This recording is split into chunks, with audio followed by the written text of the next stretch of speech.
2008 rice mills ఈ paddy procurement operations లో పాల్గొంటున్నాయి.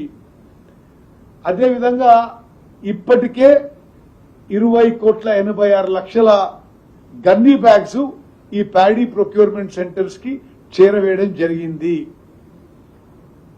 నేను ముందు చెప్పినట్టుగా నేరుగా ఈ యాసంగి పంటలోనే 11,050 కోట్లు ఈ రోజుకి నిన్న రాత్రికే తెలంగాణలో వరి రైతుల బ్యాంక్ అకౌంట్ లో వేయడం జరిగింది. ఇందులో కొన్ని విషయాలు నేను ఇంకా క్లారిటీ తెస్తున్నా. ఎక్కడన్నా వరి ధాన్యం తడిసినా, ఉదాహరణకి ఈ 60 లక్షల మెట్రిక్ టన్నులలో 9,000 మెట్రిక్ టన్నులు 2-3 రోజుల క్రితం కొంత జల్లులు పడితే తడిసింది. తడిసిన ధాన్యాన్ని కూడా ఎంఎస్పీకి కొనుగోలు చేసి బాయిల్డ్ మిల్స్ కి ఇమ్మీడియట్లీ షిఫ్ట్ చేయడం జరిగింది. అదేవిధంగా నేను ఇతర మంత్రులు ప్రజాప్రతినిధులు ఈ ప్రొక్యూర్మెంట్ సెంటర్స్ అన్ని తిరుగుతున్నాం. ఎక్కడన్నా ఈ వెహికల్స్ షార్టేజ్ వచ్చిందంటే ఈ 2-3 రోజులు తీసుకున్న నిర్ణయంలో ఇసుక లారీలు మొత్తం కూడా ప్యాడీ ప్రొక్యూర్మెంట్ కి డైవర్ట్ చేయాలని చెప్పి జిల్లా కలెక్టర్లకు ఆదేశాలు ఇవ్వడం జరిగింది.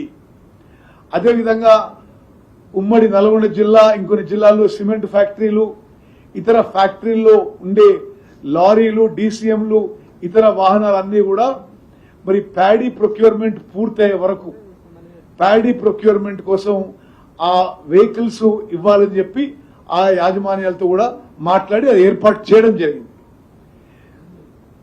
ఒక విషయంలో హమాలీల విషయంలో కొంత షార్టేజ్ అయిన విషయం వాస్తవం.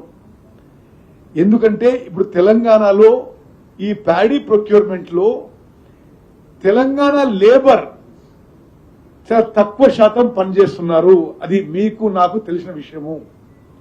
ఉదాహరణ ఇప్పుడు నేను హుజూర్ నగర్ నుంచి ఎమ్మెల్యే. హుజూర్ నగర్ లో ఒక్క మిల్లులో కూడా ఒక్క తెలంగాణ హమాలి పనిచేయడు, పూర్తిగా బీహార్ నుంచి వచ్చింది.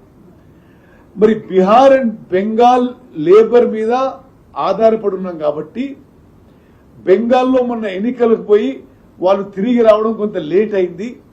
అదేవిధంగా బీహార్ లో వీట్ సీజన్ ఎక్స్టెండ్ అయ్యి, అగ్రికల్చర్ ఎక్స్టెండ్ అయ్యి కొంత ఇతర కారణాల వల్ల కొంత అక్కడి నుంచి లేబర్ టైంలో వాపసు రాలేదు కాబట్టి కొంత లేబర్ షార్టేజ్ మనకు ముందు అవపడ్డది.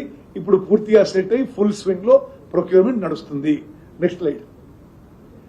మీరు కొంత పోలిస్తే ఇప్పుడు గతంలో ప్రభుత్వంలో ఉన్న వాళ్ళు అసలు ఓహో ఆహా ఇక మాకంటే గొప్ప ఎవరు చేయలేదు, వీరే తప్పులు చేస్తున్నట్టు కొన్ని మాట్లాడుతున్నారు. మీకు స్పష్టంగా చెప్పాలి, గతంలో ప్రభుత్వంలో ఉన్న వాళ్ళు 10 ఏళ్లలో యావరేజ్ ఎంఎస్పీ రైతులకి వాళ్ళు ఇచ్చిన యావరేజ్ ఎంఎస్పీ సంవత్సరానికి మొత్తం ఎంఎస్పీ కలిపి 15,000 కోట్లు ఇస్తే మేము అధికారంలో వచ్చిన తర్వాత మేము సంవత్సరానికి 49,000 కోట్ల ఎంఎస్పీ ఇవ్వడం జరుగుతుంది. అదేవిధంగా వాళ్ళ హయాంలో 7,000 ప్యాడీ ప్రొక్యూర్మెంట్ సెంటర్స్ తెరిస్తే మేము 8,575 ప్యాడీ ప్రొక్యూర్మెంట్ సెంటర్స్ తెరవడం జరిగింది. అదేవిధంగా వాళ్ళు గవర్నమెంట్ ఆఫ్ ఇండియా ఇచ్చిన టార్గెట్ కి 50-60%కే ఇక్కడి నుంచి వరి ధాన్యం కొనుగోలు చేశారు. మేము ప్రతి పంటల్లో ప్రతి సంవత్సరము కేంద్ర ప్రభుత్వం ఇచ్చిన టార్గెట్ కంటే కొన్ని లక్షల టన్నుల వరి ధాన్యం అధికంగా కొనుగోలు చేసి తెలంగాణ రైతాంగానికి మేలు చేస్తున్న విషయం కూడా నేను మనవి చేస్తున్నాను. నెక్స్ట్.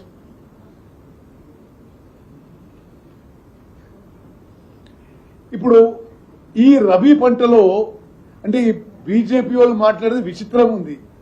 మొత్తం భారతదేశంలో ఈ రబీ పంటలో అవుతున్న వరి ధాన్యం కొనుగోలులో 60% తెలంగాణ రాష్ట్రంలో జరిగింది. పూర్తయ్యేసరికి మొత్తం భారతదేశంలో